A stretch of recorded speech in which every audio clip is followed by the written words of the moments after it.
Halo virtual friends, halo teman-teman online. Ya. Selamat datang di episode pertama dari visual journaling di channel ini. Entah ini juga nggak tahu sih akan di-share ke Instagram dan TikTok juga atau enggak.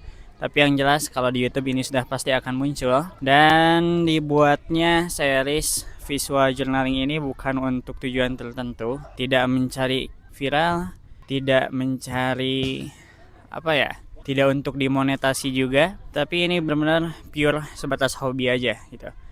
Saya biasanya hobi untuk journaling, entah di kertas atau misalnya diketik dengan laptop ataupun handphone, pagi, siang, sore, kapanpun itu. Tapi yang paling sering itu morning pages atau journaling di pagi hari. Nah sekarang saya ini tag di sore-sore di pondok dan keadaan pondok pesantren lagi libur. Dan di belakang saya ada santriwati dan juga para santriwan yang sebagai pengurus, juga ada asatiznya yang lagi olahraga, ada yang lagi badminton, ada juga yang lagi volley. Jadi yang namanya journaling ya berarti apa ya? Bisa disebut yeping ya.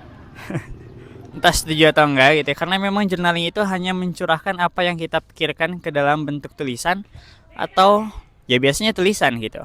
Dan entah kenapa, entah ide konten dari mana, entah kepikiran dari mana, tiba saya pengen untuk kemudian bikin video visual journaling ini gitu.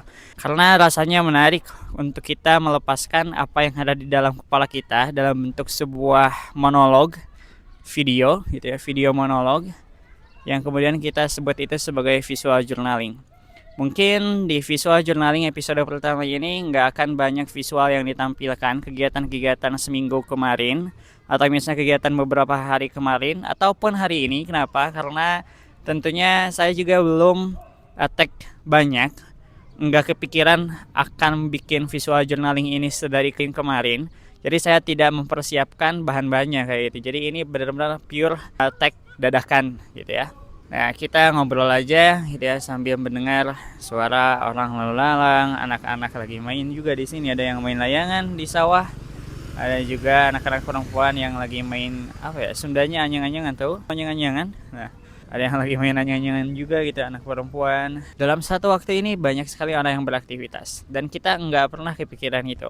Ketika kita ada di satu waktu gitu ya, kita lagi ngapain aja, entah kita lagi ngerebahan, kita lagi tidur, kita lagi belajar, kita lagi kerja, pasti di waktu yang sama ada banyak orang yang beraktivitas. Makanya ketika kita rebahan itu harusnya kita sadar, harusnya kita ngeh bahwasannya ketika kita rebahan ada banyak orang di luar sana yang memilih untuk bekerja. Ada banyak orang di luar sana yang memilih untuk belajar daripada sekedar scrolling Instagram, daripada sekedar scrolling TikTok, ataupun misalnya daripada sekedar tidur ngelamun dan lain sebagainya gitu. Dan orang yang memilih untuk bekerja, orang yang memilih untuk belajar berarti ya dia adalah antara dua orang, ya antara dua tipikal orang atau kategori. Ada yang memang betul-betul karena dia butuh akan hal itu, butuh kerja untuk menafkahi, kemudian juga butuh belajar untuk sesuatu. Ada juga yang memang karena dia berhasil menaklukkan kemalasan, karena dia berhasil untuk memberanikan diri memulai sesuatu, karena dia berhasil untuk kemudian bisa berbeda dengan orang lain. Karena kebanyakan orang mungkin di waktu tersebut masih tidur, masih rebahan, tapi dia sudah mulai bekerja. Seperti di beberapa waktu yang lalu ya, ketika saya keterima di rumah kepemimpinan, sesuatu yang sangat menarik bagi saya. Kenapa? Karena di rumah kepemimpinan itu ada yang namanya WBS atau waktu berkah subuh. Jadi semacam pembinaan di ba'da subuh. Dan itu kita Zoom meeting. Nah, ketika waktunya WBS itu kan mungkin ya bagi sebagian orang yang belum biasa, ya udah dia baru bangun tidur atau misalnya baru melaksanakan sholat subuh, selesai melaksanakan sholat subuh langsung Zoom, atau ada yang udah tilawah dulu dan lain sebagainya. Tapi ada juga orang-orang yang memang sudah baca berlembar Al-Qur'an. Ada yang memang dari waktu itu udah beraktivitas, bahkan ada yang udah di bis, ada yang udah di MRT, udah ada yang di angkot gitu. Sedangkan saya waktu itu, saya baru bangun tidur, itu juga telat untuk berjamaah, kemudian juga sholat secara munfarid, tiba-tiba melihat nge-zoom gitu ya, melihat orang-orang yang sudah beraktivitas di subuh hari. Wah, saya ketinggalan banget gitu. Jadi itu reminder untuk kita gitu. Kalaupun misalnya kita sedang apapun dalam waktu tertentu, kita harus ingat bahwasanya di waktu yang sama ada banyak orang yang melakukan aktivitas lain yang bisa lebih produktif daripada kita gitu. Dan ini sebuah yang motivasi yang tentunya harus kita tanamkan dalam diri kita bahwasanya kita harus memanfaatkan waktu sebaik-baiknya. Oke, itu pembukaan, itu pendahuluan daripada visual journaling kali ini. Visual journaling. Nah, gimana tuh cara ngomongnya yang benar ya? Nanti koreksi ya, karena ya masih belajar juga nih bahasa Inggris ya. Bahkan baru mulai serius belajar di tahun ini sih sebetulnya. Kalau teman-teman tahu ya, saya itu kuliah di Sastra Arab Unpad, Universitas Pajajaran gitu, di Jatinangor tempatnya, tapi sering banyak orang yang bilang di Bandung, tapi nggak salah juga karena kampus pertamanya itu juga ada di Pati Ukur Bandung. Nah, kemudian juga sama mungkin ya teman-teman yang berkuliah kali ini masih ada yang UAS, ada yang udah liburan dan lain sebagainya. Saya mau cerita sedikit. Jadi Sastra Arab UI itu udah libur sejak 1 bulan yang lalu, dari akhir Mei. Tapi kita Sastra Arab Unpad, terutama kelas B ya, nanti ada dibagi 2 kelas kan. Dan ada kelas A, kelas B itu kelas besarnya, dan ada kelas A sampai D atau sampai E ya untuk kelas kecilnya. Nah, itu betul-betul kelas B itu masih ada UAS praktikum atau project sampai tanggal 30 Juni gitu. Jadi kita belum libur dan belum bisa merasakan liburan. Nah, ada hal yang bukan menarik ya. Ini lebih curhat sih sebetulnya ya, yang pengen saya bahas gitu ya menjelang liburan ini. Kenapa? Karena liburan ini harusnya kita gunakan gitu ya untuk kemudian refleksi atau misalnya untuk evaluasi. Terus kita gunakan juga untuk ya self healing sejenak sebelum melanjutkan ke semester selanjutnya dan sebelum melakukan kesibukan lagi gitu, melakukan aktivitas lainnya. Banyak universitas ya, terutama jurusan yang memang sebetulnya tidak perlu project, jurusan-jurusan yang memang bukan tidak perlu project ya, tidak perlu sebegitunya dalam project gitu ya. Mungkin project harus ya, ada yang bikin artikel, ada yang bikin apa ya, si Ujang lewat ke dia udah gelalayangan ya, ada yang harus apa gitu ya, bikin apapun itu termasuk di sastra gitu. Kenapa sih jadi saya bahas ke sana ya? Oke, kita balik lagi ke topik utamanya. Nah, menjelang liburan ini biasanya kita sering kali dapat ajakan-ajakan untuk kemudian liburan lah, main lah ke sana kemari. Ada yang ngajak muncak, ada yang ngajak ke pantai, ada yang ngajak ngecamp, ada yang ngajak sekedar main gitu ya, untuk kemudian contohnya lah di Pangalengan, di Lembang atau kemanapun itu gitu, untuk ya memanfaatkan waktu liburan kayak gitu. Tapi pernah nggak sih kalian ngerasain di saat kalian harusnya gitu ya menikmati liburan ini, kalian malah bokeh, nggak punya duit dan nggak bisa kemana-mana gitu. Dan itu yang saya rasakan. Ini bukan curhat tentang finansial, enggak gitu ya, tapi iya juga ya, curhat juga. Tapi ini kan journaling itu ya cuman ngomong apa yang ada di otak, dan itu yang ada di otak saya. Jadi saya pengen ngomong itu, berarti saya nggak selamat yang ngomongin itu di sini. Dan ada fase di mana kita itu mulai sadar gitu, bahwasanya ternyata liburan itu gak mesti melulu liburan, atau maksudnya liburan itu gak main, gak mesti kesana kemari gitu bareng orang-orang tertentu, entah keluarga, teman, pasangan atau apapun itu. Kita liburan itu gak mesti seperti itu. Justru ada orang-orang yang memanfaatkan liburan untuk kerja kembali, untuk belajar kembali, entah itu kerja di bidang yang dia tadinya sukai gitu, tapi terpaksa harus ditinggalkan demi menuju kerealistisan gitu. Ada juga yang kemudian di hari libur ini mempelajari sesuatu yang memang dia minati sebetulnya, tapi dia tidak bisa belajar secara formal di sana, seperti kuliahnya contohnya pengen di kedokteran tapi lulusnya di manajemen, dan dia memanfaatkan waktu liburannya untuk belajar mempelajari hal-hal yang berkaitan dengan kedokteran.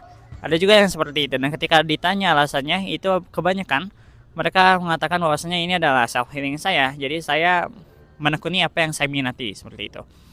Ada juga yang kemudian memanfaatkan liburan dengan banyak aktivitas lainnya. Tapi relate gak sih bagi kalian yang umurnya 21, 20 mungkin ya, baru memasuki 20s nih, in our 20s gitu ya, ada channel YouTube tuh, in our 20s komunitas sih lebih tepatnya ya. Di Instagram juga ada, dan sering melakukan kegiatan-kegiatan di Bandung, di Jakarta, dimanapun itu. Ngomong apa ya?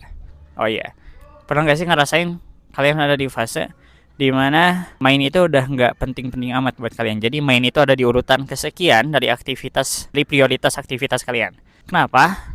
Karena saya ngerasain itu gitu. Di awal 2025 saya itu betul-betul udah cut beberapa kegiatan-kegiatan yang memang biasanya saya rutin lakukan. Di 2024 biasanya saya main tuh seminggu sekali, main kemana. Hampir setiap minggu itu pasti ada nongkrongnya, bahkan bisa satu minggu itu nongkrong 3 sampai 4 kali itu ngajak temen. Hayu guys nongkrong di sini, hayu guys kita meet di sini gitu, nah di sini dan lain sebagainya. Dan ternyata baru disadari di awal 2025, karena ini juga merupakan resolusi saya di akhir tahun 2024, itu nggak penting amat gitu, kecuali memang ada produktivitas di sana gitu. Kayak kita nongkrong di kafe tapi sesuatu nongkrongnya berprogres, contohnya ngobrolin ilmu gitu, ngomongin bisnis, oke kita nongkrong gitu. Tapi kalau misalnya di luar itu saya udah benar-benar cut dari 2025, dan saya pun cut untuk nonton ke bioskop kecuali gratisan, contohnya dapat proyekan yang kemudian dapat juga ya benefit untuk kemudian nonton gitu ya, kecuali gratisan saya cut itu semua gitu.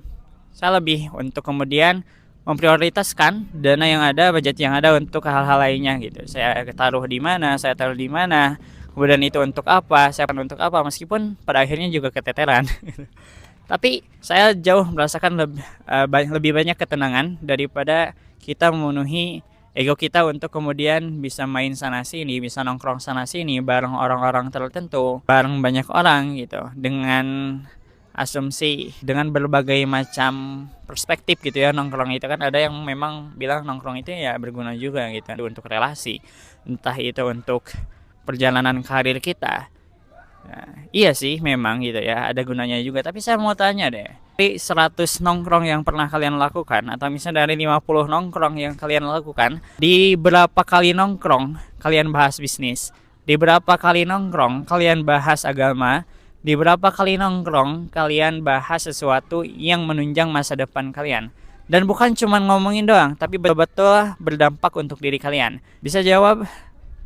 Ada yang mungkin dari 10 kali nongkrongnya, dari 100 atau dari 50, ada yang 3/50 atau per 100, bahkan ada yang mungkin sama sekali tidak. Karena nyatanya itu hanya untuk alasan untuk memenuhi keinginan kita saja gitu. Nah, makanya saya cut itu semua gitu.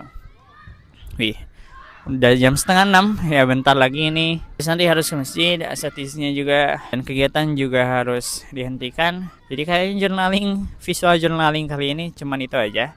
Jadi saya cuman mau ngomong kalau misalnya saya itu lagi ada di fase menganggap sesuatu yang tadinya saya sukai, sesuatu yang tadinya saya lakukan sebagai rutinitas mingguan, weekly routine, atau misalnya rutinitas harian bahkan, itu menjadi sesuatu yang gak penting-penting amat.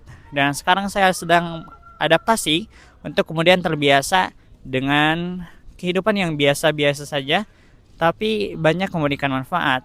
Kemudian juga banyak hal yang lebih produktif yang saya lakukan, lebih banyak menghasilkan karya daripada sekedar kemudian kita ya cuma memenuhi keinginan hawa nafsu kita sebagai seorang pemuda. Karena remaja atau pemuda, ya kalau di Islam itu nggak ada remaja sebetulnya ya, tapi adanya pemuda. Karena kalau misalnya pemuda hanya hidup untuk memenuhi keinginannya dan kebutuhannya tanpa memberikan dampak sosial, tanpa memberikan manfaat untuk masyarakat sekitar, kayaknya dia masih terlalu egois dan masih terlalu arogan terhadap dirinya sendiri. Karena kita hidup bukan untuk itu, tapi kita hidup untuk bermanfaat, kita hidup untuk kemudian memberikan dampak yang bisa dirasakan oleh banyak orang, bukan hanya diri kita sendiri. Makanya Nabi SAW bilang, khairun nas anfa'uhum linnas wa ahsanuhum khulqan. Dan yang keduanya itu betul-betul melibatkan orang lain. Anfa'uhum linnas, bermanfaat untuk manusia lain. Ya tentunya manfaat kita harus dirasakan oleh orang banyak, dirasakan oleh masyarakat luas, dan lain sebagainya. Ahsanuhum khulqan.